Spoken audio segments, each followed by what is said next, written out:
કહું છું power factor correction માટે આપણે ગયા લેક્ચર સુધીમાં કેપેસિટરની મેથડ જોઈ ભાઈ કેપેસિટર લગાવીને પાવર ફેક્ટર ઇમ્પ્રૂવ થાય છે. આજે એક છેલ્લી મેથડ જોવાના છે એ છે સિન્ક્રોનસ કન્ડેન્સરની મેથડ. તો power factor improvement by synchronous condenser. તો સિન્ક્રોનસ કન્ડેન્સર એટલે શું? તો સિન્ક્રોનસ કન્ડેન્સર એટલે કંઈ ગભરાવાની જરૂર નહીં. આ શબ્દ ભલે પહેલી આ છે સિન્ક્રોનસ મોટર છે. શું છે? Synchronous motor with no load. કઈ કન્ડિશનમાં? એના ઉપર કોઈ પણ પ્રકારનું લોડ લગાડ્યા વગરની પરિસ્થિતિ. સિન્ક્રોનસ મોટર એક એવી મોટર છે કે જે એક કોન્સ્ટન્ટ સ્પીડ પર ચાલે છે. એક કોન્સ્ટન્ટ સ્પીડ પર ચાલે અને કોઈ બી પાવર ફેક્ટર પર ચાલી શકે. લેગિંગ, લીડિંગ અને યુનિટી.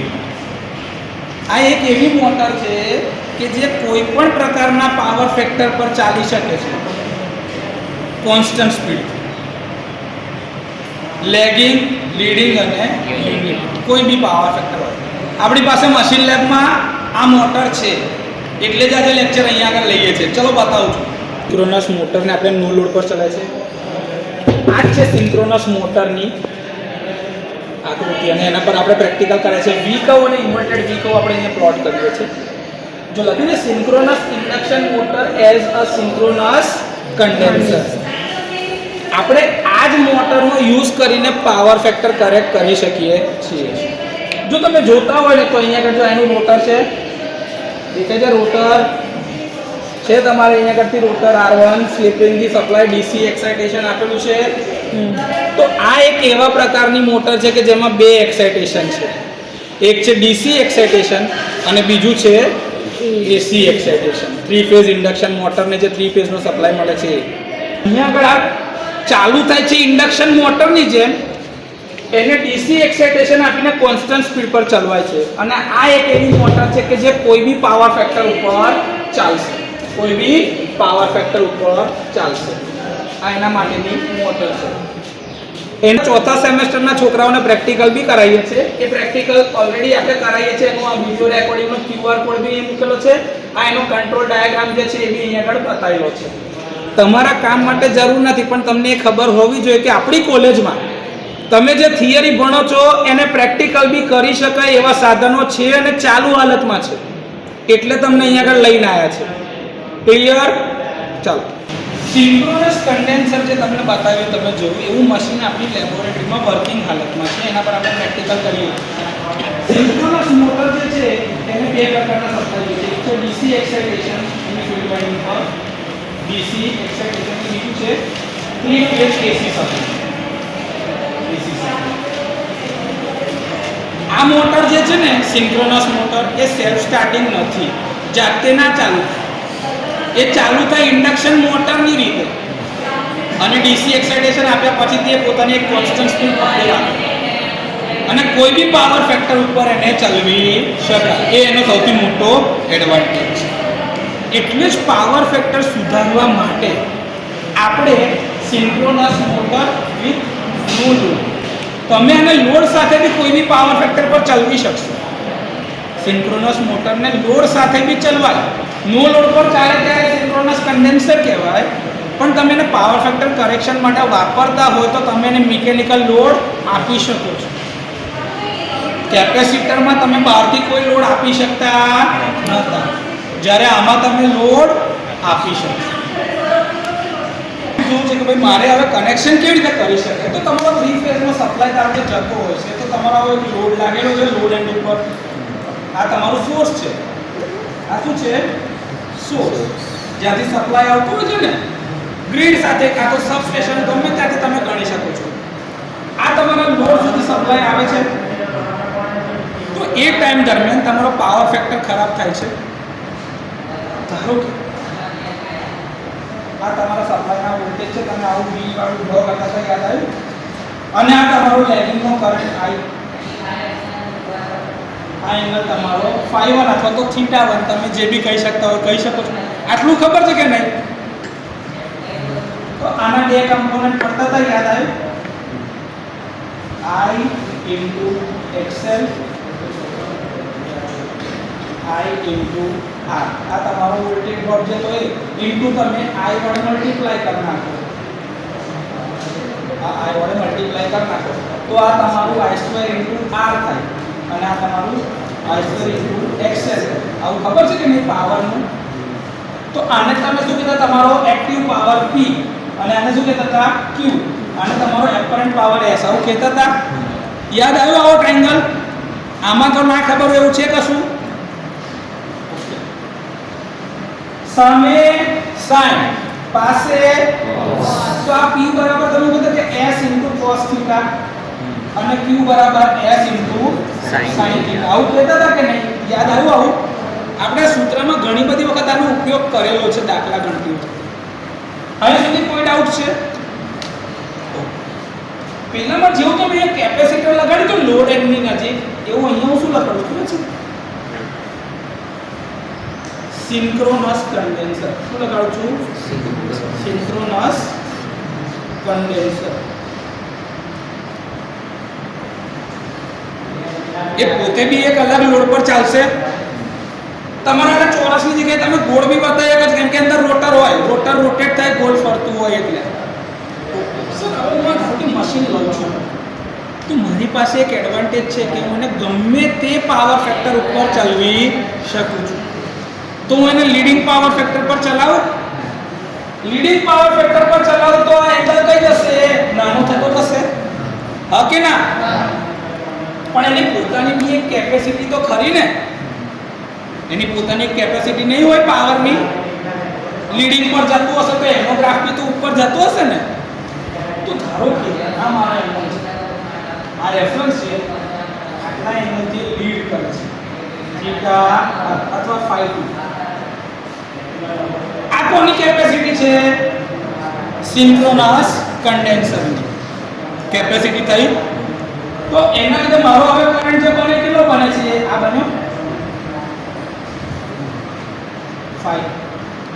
આટલા ખૂણા પર બને કે નહીં? આ મારો શું થઈ ગયો? કરંટ સપ્લાયનો મેઇન કરંટ થઈ ગયો ને. એટલે કે આને આટલો કરંટ ઇમ્પ્રૂવ કરી આપણો પાવર ફેક્ટર ઇમ્પ્રૂવ કરે તો મારો કરંટ આટલો થઈ ગયો આની જગ્યા ઉપર. તો આ એંગલ ઓછો થયો કે નહીં? આ એંગલ જો ઓછો થાય તો મારો પાવર ફેક્ટર સુધર્યો કે ના સુધર્યો? આટલું ખબર છે? સર આવી ઉડતી વાત તો બધા જ કરે છે. આને મેથેમેટિકલી સમજાવો તો ખરા ગણીને. તો પહેલા મારા માટે બોર્ડ ભૂસવું પડશે. તમને આ ડાયાગ્રામ ખબર પડી ગઈ છે? આટલું ખબર છે, અંદાજો છે. તો હવે એનો ફેઝર ડાયાગ્રામ જે છે ને કઈ રીતે દોરાય એનું મેથેમેટિકલ એનાલિસિસ કરીએ. Clear? Phasor diagram for power factor correction by synchronous motor અથવા તો કન્ડેન્સર. તમે કઈ બી લખી શકો છો, બેવ ચાલે. તમારો ફેઝર ડાયાગ્રામ તો તમે દોરતા થાઓ. આ તમારા વોલ્ટેજની લાઈન છે, આ તમારો પહેલો કરંટ I1 લખું છું, ચાલશે હમણાં? તે ટાઈમે આનો એંગલ શું થતો તો phi1.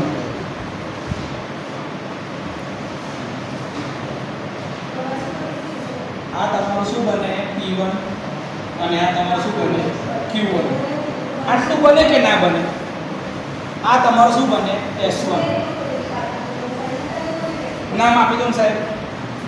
A B C. આટલા નામ મેં આપ્યા છે. કોઈ ડાઉટ આમાં? ઓકે. AB બરાબર શું થાય?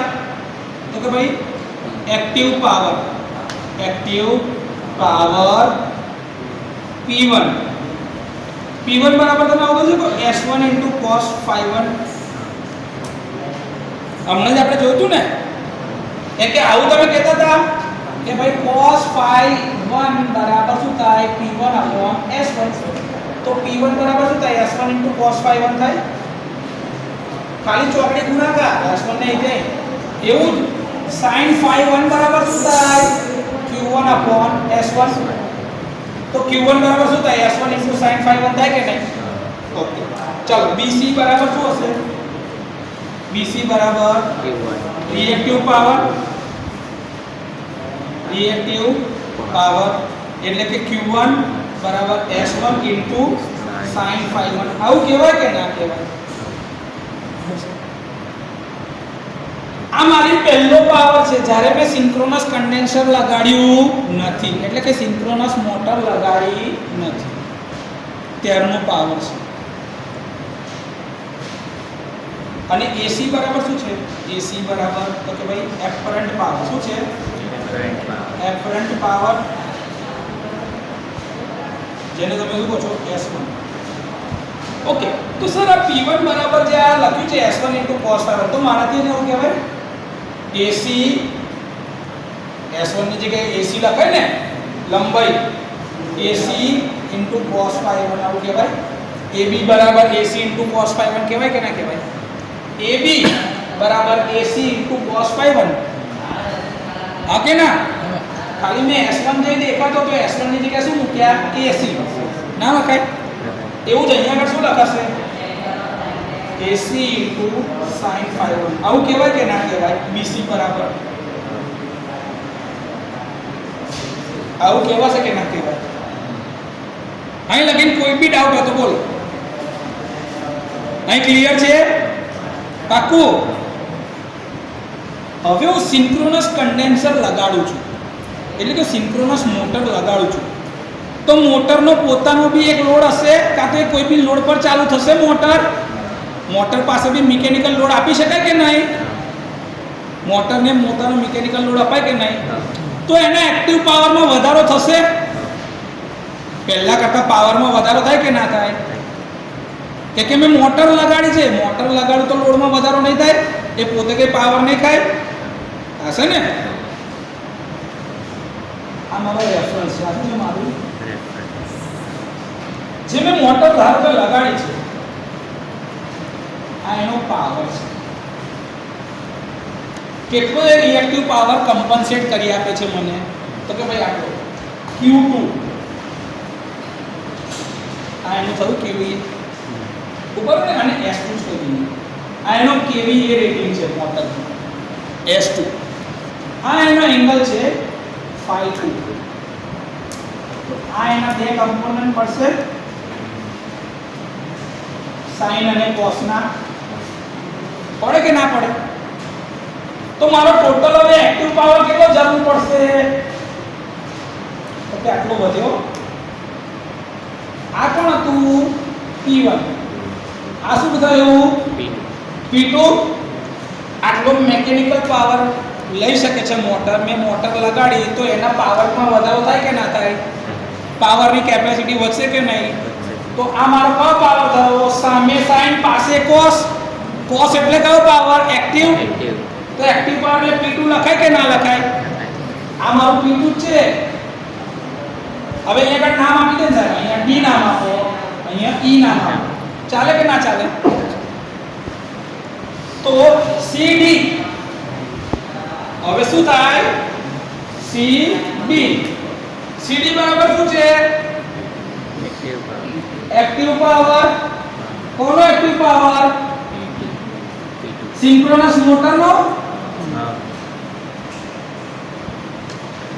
CD એટલે એના બરાબર શું થશે P2 બરાબર આ S2 cos phi 2 કહેવાય S2 cos phi 2 આવું કહેવાશે કે નહીં કહેવાય મેં કઈ નવું કર્યું આને CD ની જગ્યા ઉપર અહીંયા આગળ હજી નામ આપી દે ને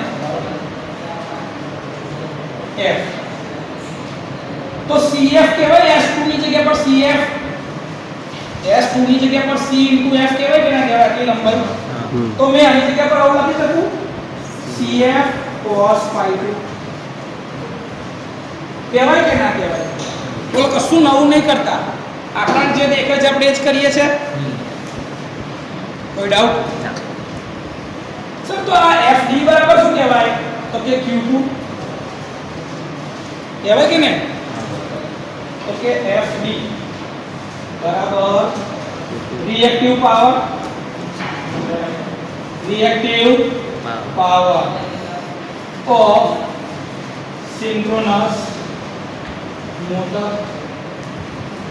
Q2 બરાબર S2 into sin phi 2 કહેવાય. સામે sin કર્ણ કોણ S2, તો Q2 બરાબર S2 sin phi 2 કહેવાય કે ના કહેવાય? તમે એ લખ્યું છે. S2 ની જગ્યા પર શું લખી શકાય? CF sin phi કહેવાય કે ના કહેવાય? FD બરાબર. અને CF બરાબર શું છે? તો કે એપરન્ટ પાવર. CF બરાબર શું છે? Apparent power S2. Yes or no? હા કે ના? ઓકે. મારો પાવર ફેક્ટર કેટલો ઇમ્પ્રૂવ થયો? તો તમે આ બેને કનેક્ટ કરો ને, તો આ મારો એક કરંટ બન્યો AF, એની વચ્ચેનો ખૂણો શું બનશે? phi. તો પાવર ફેક્ટર સુધર્યો કેટલો? તો કે ભાઈ EF જેટલો થઈ ગયો હવે મારો પાવર ફેક્ટર. હા કે ના? ટોટલ પાવર P બરાબર શું થશે? તો કે P1 P2 થાય. મારો ટોટલ પાવર તો વધી ગયો ને, એટલે પહેલા સાદો પાવર હતો, પછી મેં મોટર હોય લગાડી છે, તો મારો ટોટલ પાવર P વધી જશે. P1 P2 જેટલો થાય કે ના થાય? હા કે ના? પણ મારો રિએક્ટિવ પાવર કેટલો ઓછો થઈ ગયો? તો કે EF જોઈએ છે. શું જોઈએ છે? EF થાય. EF reactive power compensation. તો EF બરાબર શું થાય? ED FD. ED FD કહેવાય કે ના કહેવાય? ED જોઈ લો આખું માઈનસ આખું. ED બરાબર BC કહેવાય. જો બેની લંબાઈ, તો ED બરાબર BC કહેવાય. BC બરાબર શું કહેવાય? S1 into sin phi 1. S1 into sin phi 1. S1 into sin phi 1 minus FD બરાબર શું થાય? Q2. Q2 ની જગ્યાએ શું લખાય? S2 into sin phi 2. S2 into sin phi 2. આ S1 છે. S1 તો S1 બરાબર P1 upon cos phi 1 કહેવાય. S1 અહીં જાય ને cos phi 1 અહીં જાય તો ચાલે. S1 બરાબર અહીંયા આગળ જાય તો આ cos phi 1 અહીંયા આગળ આવી જાય તો ચાલે. તો મારાથી એવું કહેવાય S1 બરાબર P1 upon cos phi 1. હા કે ના?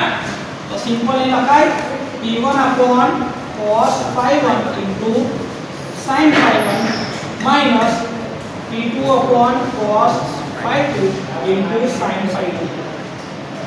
આવું કહેવાય કે ના કહેવાય? જોઈ લો. Q2 જે છે એની જગ્યા પર S2 છે. S2 ની જગ્યા પર મેં શું મૂક્યું? P2 upon cos phi 2. ખાલી ચોકડી બદલવાની છે. આ P1 upon S1 બરાબર cos phi 1. તો આ S1 નહીં જાય તો આ cos phi 1 અહીંથી અહીં જાય કે નહીં જાય? તો S1 બરાબર P1 upon cos phi 1 કહેવાય કે નહીં? તમે એ લખ્યું છે S1 ની જગ્યા P1 upon cos phi 1. એવી જ રીતે P2 બરાબર શું થાય? S2 cos phi 2 છે. S2 cos phi 2. તો S2 બરાબર શું થાય? P2 ના છેદમાં cos phi 2 થાય કે ના થાય? P2 ના છેદમાં cos phi 2 ના થાય? sin upon cos tan. તો EF બરાબર શું થશે? આ EF બરાબર P1 sin phi 1 upon cos phi 1 એટલે tan phi 1 થઈ ગયું. EF બરાબર P1 tan phi 1 minus sin phi 2 upon cos phi 2 tan phi 2. P2 tan phi.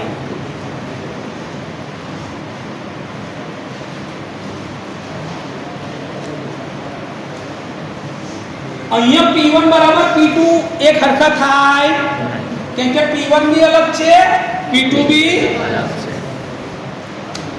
એટલે પેલા કરતાં આનું ડેરિવેશન થોડુંક અલગ છે. આટલો પાવર ઇમ્પ્રૂવ થશે. ક્લિયર? ખબર પડે છે? લખી તો અગર તમે આને બી જોવા જતા હોય ને તો આ તમારો નવો એપરન્ટ પાવર બનશે S ટોટલનો.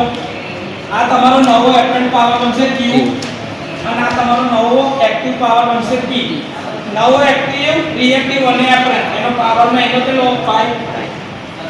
સામે sin, પાસે cos. એટલે પાછળની બાજુ આ છે. આ કોણ છે? કણ. 90 ડિગ્રી નો એંગલ બને ને 90 ની સામે શું હોય? કણ. તો AF જે તમે આ વિચારો છો આ બરાબર શું થશે? તો ભાઈ S બરાબર p² plus q² divided by 1/2 થશે ને અંડર રૂટમાં કરીને આપણે એવું જે કરીએ છીએ. આ શોધવું હોય તો શોધાય. આ શોધવું હોય તો કશું નહીં અઘરું, સિમ્પલ જ છે. તમારે આવું શોધવું હશે તો શોધાશે. આ નવો પાવર આટલો બને AF. તો AF બરાબર શું થાય? તો ભાઈ S અપડેટેડ નવો પાવર. હા, કેમ કે તમારું પહેલા ખાલી શું હતું? લોડનો પાવર હતો. તમે મોટર એ લગાડી synchronous motor leading power factor પર ચલાવવા માટે, તો તમારો પાવર વધ્યો P, સામે તમારો Q ઘટ્યો તો તમારો S શું થશે?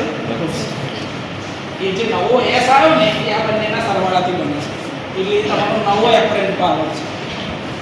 આ શું છે? Q તો કે કેટલો પાવર અમે કમ્પનસેટ કર્યો અને આ કેટલો પાવર એડ કર્યો. તો P1 P2 જેને તમે આવે શું કહો? P એટલે કે S cos phi is equals to P. S cos phi is equals to P. ની અંદરની કિંમત તમે શોધી શકો છો. તો તમે આ જે વેલ્યુ હોય ને sin ના ટર્મમાં S1 into આધાર કે તમે લખો, તમે શું લખો? S into sin phi. આવું લખો અહીંયા પણ EF બરાબર S into sin phi. S ની જગ્યા પર શું લખાય? P upon cos phi into sin phi. अब बाकीનું બધું બરાબર જ છે. તો P upon sin phi upon cos phi એટલે થઈ જશે P tan phi is equals to P1 tan phi 1 minus P2 tan phi.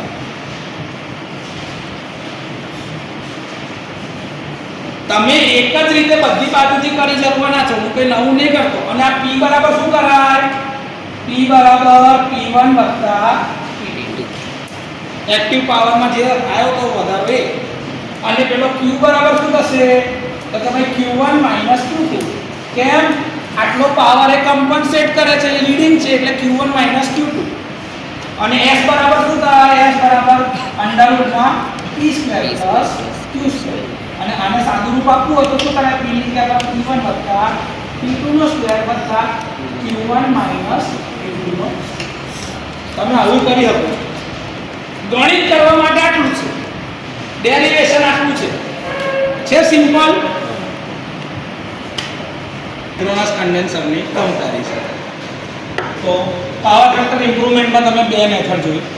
એક છે કેપેસિટર મેથડ, બીજી છે સિન્ક્રોનસ કન્ડેન્સરની મેથડ. પરીક્ષામાં તફાવત બહુ વાર પૂછાયો છે કે ભાઈ પાવર ફેક્ટર કમ્પેરિઝન માટે, પાવર ફેક્ટર સુધારણા માટે વપરાતા કેપેસિટર અને સિન્ક્રોનસ કન્ડેન્સરની મેથડ નો તફાવત આપો અથવા તો કમ્પેર કરો. એની તફાવતની અંદર જગ્યાએ ફાયદા ગેરફાયદા એવી રીતે બી અલગ અલગ પૂછાય છે. આપણે બધું એક જ થિયરીમાં લઈ લઈશું. તો આ બાજુ શું છે? આપણું કેપેસિટર અને આ બાજુ શું છે? સિન્ક્રોનસ કન્ડેન્સર અથવા તો મોટર. જે કહેવું હોય એ. મોટર ના કહે તમે કન્ડેન્સર કહેશો તો મને કોઈ વાંધો છે? બે એક જ છે. સૌથી પહેલો તમારા કામનો મુદ્દો છે. તમે દર વખતે કહો છો ને સસ્તા, કોસ્ટ ઇફેક્ટિવ અથવા તો ચીપ.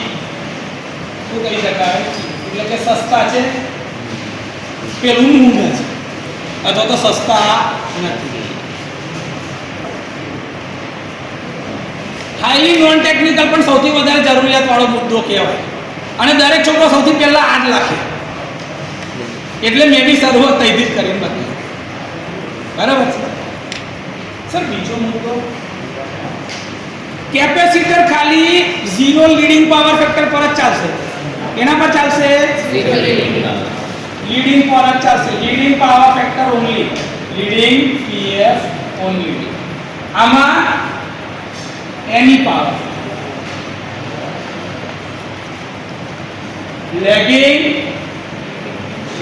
યુનિટી અથવા તો લીડિંગ, જેના ઉપર ચલાવવું એ બધા પાવર ફેક્ટર પર આ ચાલી શકે એવી મોટર છે. તો આ ફાયદો થયો કે ગેરફાયદો થયો? કોના માટે? સિંક્રોનસ મોટરનો ફાયદો. આનો આ એનો ફાયદો, આ એનો ગેરફાયદો. તમે જાતે નક્કી કરજો કે કયું કોના માટે સારું છે ને કયું કોના માટે નહીં. પાવર રેટિંગ ચેન્જ થતું નથી. શું થાય છે? પાવર રેટિંગ P1 બરાબર P2 બરાબર P હતું આમાં, જ્યારે આમાં P1 અને P2 બદલાઈ જાય છે તો પાવર રેટિંગ ચેન્જ થાય નહીં. Power rating does not change. જ્યારે આમાં એડિશન ઓફ મોટર પાવર, ભાઈ મોટર કેટલો પાવર P કન્ઝ્યુમ કરે છે એનું એડિશન થશે. મોટર કેટલો પાવર થાય છે એનું એડિશન. ક્લિયર? બીજી સાહેબ એકદમ નોન ટેકનિકલ વાત, લેસ સ્પેસ રિક્વાયર્ડ, ઓછી જગ્યા રોકે છે. કેપેસિટર જગ્યા કેટલી રોકે? ઓછી. આના માટે લાર્જ અથવા તો મોર સ્પેસ રિક્વાયર્ડ, મોર અથવા તો large space required.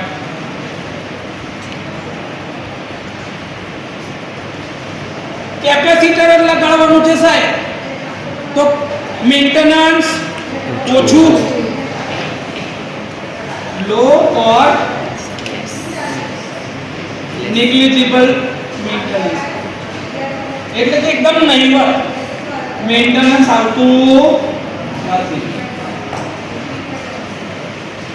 Rotor part અંદર આવે છે એટલે આને મેન્ટેનન્સ વધારે જરૂર છે. મેન્ટેનન્સ રિક્વાયર્ડ વધારે જોઈએ છે એટલે હાઈ નો એરો મારેલો છે કે આની અંદરમાં બેરિંગ આવે, રોટર ના બી આવે, મેન્ટેનન્સ, વાઇન્ડિંગ ના મેન્ટેનન્સ બધું આની અંદર આવે. મેન્ટેનન્સ કોસ્ટ આનો ઓછો, મેન્ટેનન્સ કોસ્ટ આનો વધારે.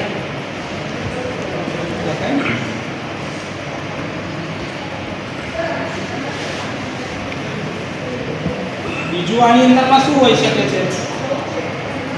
કેપેસિટર ને તમે ધારો કે લો લોડ કન્ડિશન હોય એટલે કે લાઇટલી લોડ કન્ડિશન હોય ને કેપેસિટર ફિક્સ જો અંદર લગાડેલું છે કમ્પન્સેશન માટે, તો વોલ્ટેજમાં વધારો કરશે ને સિસ્ટમને એડવર્સ ઇફેક્ટ કરે છે એટલે કે નુકસાન કરી શકે છે. જ્યારે આ સિંક્રોનસ મોટર એ નુકસાન કરી શકતા. આને બી સ્વિચિંગ ઓન ઓફ કરાવવા માટે સ્વિચ કેપેસિટર બેંક હોય, પણ સ્વિચિંગ કરાવવા માટે અલગથી કંટ્રોલિંગ મિકેનિઝમ લગાડવા પડે. તો એવા મિકેનિઝમ નોર્મલ હોય ને જ્યારે કેપેસિટર ત્યારે હોતા નથી. તો ઓપરેશન એન્ડ કંટ્રોલ મિકેનિઝમ જે હોય એની જરૂરિયાત છે. Mechanism not required. કોના માટે? જે ફિક્સ કેપેસિટર છે એના માટે એક્સ્ટ્રા કંટ્રોલિંગ મિકેનિઝમની કોઈ જરૂરિયાત છે. જ્યારે અહીંયા આગળમાં ઓપરેશન એન્ડ કંટ્રોલ માટે for operation and control a separate controlling mechanism is required. Separate controlling mechanism required.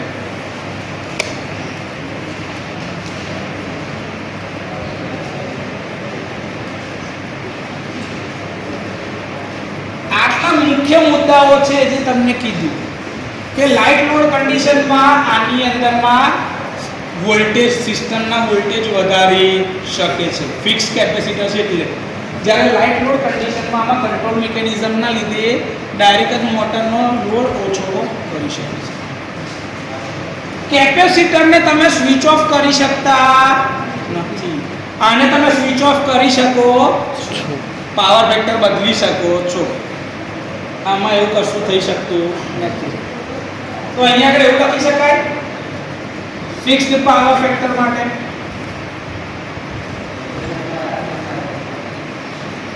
આમાં વેરિયેબલ અથવા તો ડિઝાયરેબલ જે જોઈતો હશે તમે કરી શકશો. લેગિંગ લીડિંગ જે ચેન્જ કરવું બધું થાય કે નહીં એનો ફાયદો છે સિન્ક્રોનસ કન્ડેન્સર ફિક્સ કેપેસિટર.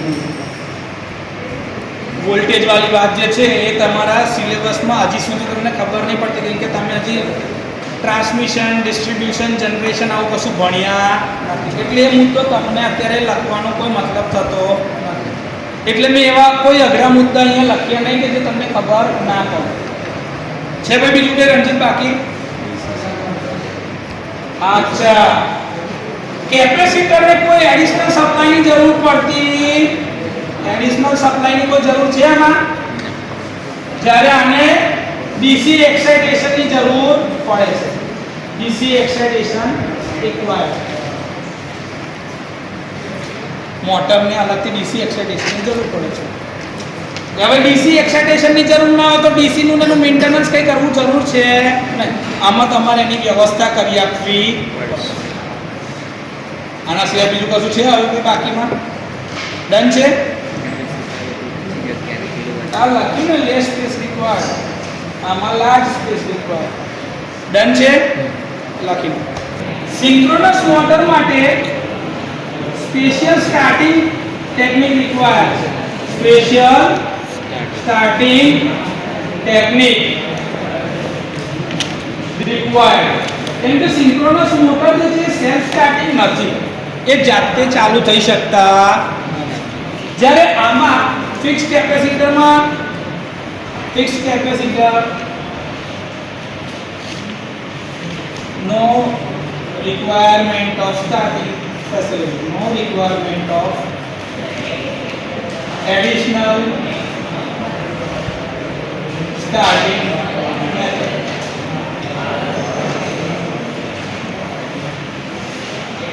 આની કોઈ જરૂરિયાત છે જ નહીં.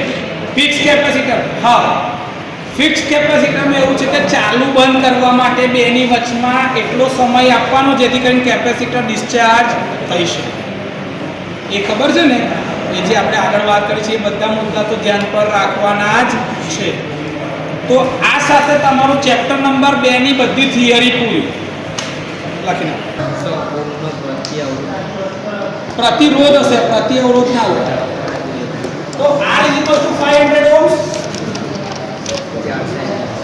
400 મિલી હેનરી નું ઇન્ડક્ટન્સ L બરાબર 400 milli henry. Okay. C = 100 microfarad નું કેપેસિટર. હા, એટલે આનાથી આપણે RLC સિરીઝ સર્કિટ બનાવી છે. પછી V બરાબર 200 વોલ્ટ. આપણે શું શોધવાનું છે? રેઝોનન્સ ફ્રીક્વન્સી શોધવાની છે, FR. જો એના માટે લોકો કીધું છે કે 200 વોલ્ટનો વેરિયેબલ ફ્રીક્વન્સીનો સપ્લાય આપેલો છે એટલે F બરાબર 50 લેવાય. ફ્રીક્વન્સી વેરિયેબલ છે તો આપણે સૌથી પહેલા શું શોધવાનું છે? રેઝોનન્સ ફ્રીક્વન્સી શોધવાનું છે. પછી રેઝોનન્સ વખતે કરંટ કેટલો જાય છે એ શોધવાનું છે. રેઝોનન્સ વખતે કેપેસિટર રેઝોનન્સ વખતે કેપેસિટર, ઇન્ડક્ટર અને રેઝિસ્ટરનો power loss, voltage loss. VC કેટલો છે, VL કેટલો છે, VR કેટલો છે આ શોધવાનું છે. વોલ્ટેજ અત્યારે વોલ્ટેજ ડ્રોપ જ ને આના અક્રોસમાં વોલ્ટેજ ડ્રોપ જ છે એ જ ને. તો 3 માં સરવાળો કરશો તો તમને સપ્લાય વોલ્ટેજ મળી જ જાય. આના સિવાય કશું છે? ચલો ભાઈ, સૌથી પહેલા તમારે શું કરવાનું છે? Resonance frequency. એના કરતા પહેલા એક કામ કરીએ. પહેલા XL અને XC શોધી લઈએ. ચલો, પણ XL માટે ફ્રીક્વન્સી જોશે 2πfL. પણ આપણે ફ્રીક્વન્સી તો શોધવી પડશે ને, કેમ કે આ તો વેરિયેબલ ફ્રીક્વન્સી કીધું છે. 50 હર્ટ્ઝ કીધું હોત તો ડાયરેક્ટ આપણે 2πfl શોધા, પણ અહીંયા ફ્રીક્વન્સીની કિંમત કઈ મૂકીશું આપણે? એ તો છે જ નહીં, તો પહેલા ફ્રીક્વન્સી શોધી નાખીએ. Resonance frequency fr is equal to શું થાય? 1/2π√LC. આવું થાય કે ના થાય? 1/2π અંડરરૂટમાં L ની વેલ્યુ શું છે? 400 × 10⁻³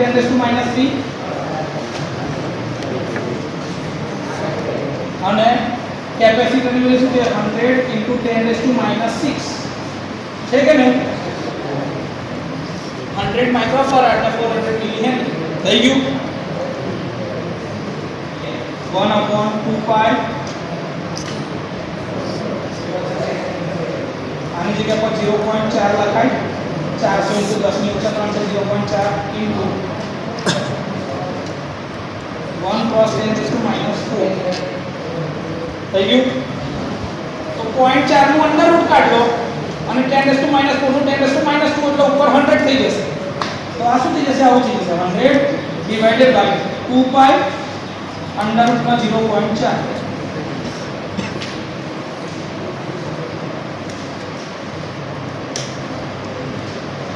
મેં સાદું રૂપ આપ્યું. 10 ની ઓછા 4 છે તો એનું અંડરરૂટ શું થશે? 10 ની ઓછા 2. 10 ની ઓછા 2 નીચેથી ઉપર જાય તો શું થઈ જાય? 100. 10 ની પ્લસ 2 થઈ જાય ને તો 100 ડિવાઇડ બાય આટલું. બોલો તો ભાઈ આનો જવાબ 0.4 નો અંડરરૂટ 25.16. છેલ્લો આખો જવાબ શું આવે છે? 25.16. 25.16 હર્ટ્ઝ રેઝોનન્સ ફ્રીક્વન્સી fr આવે છે. આટલી ચોપડીમાં જોઈ લે જવાબ ભાઈ. પાકું? ચલો તમને ફ્રીક્વન્સી મળી ગઈ છે. તો મારે હવે XL અને XC શોધાય કે ના શોધાય? રેઝોનન્સ ફ્રીક્વન્સી મળી ગઈ છે તો એ ફ્રીક્વન્સી પરનો ઇમ્પિડન્સ ની તે કે મારે શું શોધવાનું છે? કરંટ શોધવાનો છે ને. તો કરંટ માટે મારે શું કરવું પડશે? I = V/Z. તો એના માટે મારે Z ની કિંમત તો જોઈશે ને. Z ની વેલ્યુ નહીં જોઈએ? Z બરાબર શું થશે? √R² + XL - XC². તો XL અને XC શોધવા પડશે. હા કે ના? ચાલો તો XL XC શોધી નાખીએ. XL બરાબર શું થશે? 2πf × L fr resonance frequency પર છે FR. તો 2π 25.16 ઇન્ટુ L ની વેલ્યુ શું છે? 400 × 10⁻³ ચાલો જલ્દી ગણી લો. અને XC બરાબર 1/2πfc 1/2π 25.16 ઇન્ટુ C ની વેલ્યુ છે 100 × 10⁻6. ચાલો ભાઈ XL કેટલો મળે છે? 23. XL ની વેલ્યુ કેટલી છે? 63.23. ઓમ. હા. આની વેલ્યુ કેટલી હશે XC ની? કેમ કે રેઝોનન્સ કન્ડિશન પર તમે શોધી રહ્યા છો. રેઝોનન્સ કન્ડિશન ઉપર શું થાય? XL બરાબર XC થાય. આ ખાલી ક્રોસ ચેક માટે કરાવડાવું છું. કેમ કે ઇમ્પિડન્સ Z બરાબર શું થશે ખબર છે? R resonance. પણ જે અત્યારે તમને ડાયરેક્ટ કહી દીધું હોત ને તો તમને ખબર જ ના પડે. આ એકવાર ક્રોસ ચેક કરાવવા માટે કીધું. કેટલું આવે છે એનો જવાબ? એટલો જ આવશે. કેમ કે કરંટ I = V/R જ કરવાનું છે. આપણે ઓલરેડી જોયેલું છે સિરીઝ રેઝોનન્સ. 63.26 ઓમ 25 ભાઈ આ બંનેનો જવાબ એ સરખો છે. XL બરાબર XC થાય રેઝોનન્સ હોય તો મારો Z બરાબર શું હશે? R. જોઈ લો XL બરાબર XC હોય તો Z બરાબર શું થાય? √R² + XL - XC². આ બંને એક જ છે તો કચાક ઉડી ગયા તો શું થશે? √R² એટલે R. તો Z બરાબર R લો તો કરંટ I તો શું થાય? V/R. V કેટલા છે? 200 અને R ની વેલ્યુ કેટલી છે? 500. 500 મત ને R ની વેલ્યુ તો કરંટ કેટલો આવ્યો 2.5. ને 200/500 છે. આ 2 મીટર કે 2 ના 5. 0.4. યાર પૂછો એવું કે છે I રેઝોનન્સ વખતનો કરંટ I 0.4 એમ્પિયર છે ભાઈ આટલો. સારી વાત. હવે ભાઈ વોલ્ટેજ ડ્રોપ શોધવાનો છે તો I * R કરો તો વોલ્ટેજ કેટલા થઈ જશે 200. વોલ્ટેજ ડ્રોપ અક્રોસ રેઝિસ્ટર શોધો તો VR બરાબર શું થાય I * R 0.4 * 500.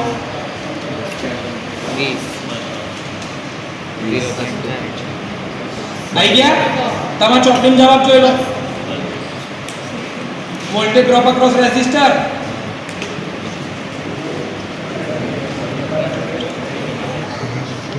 તો આનો જવાબ શું આવે છે 200.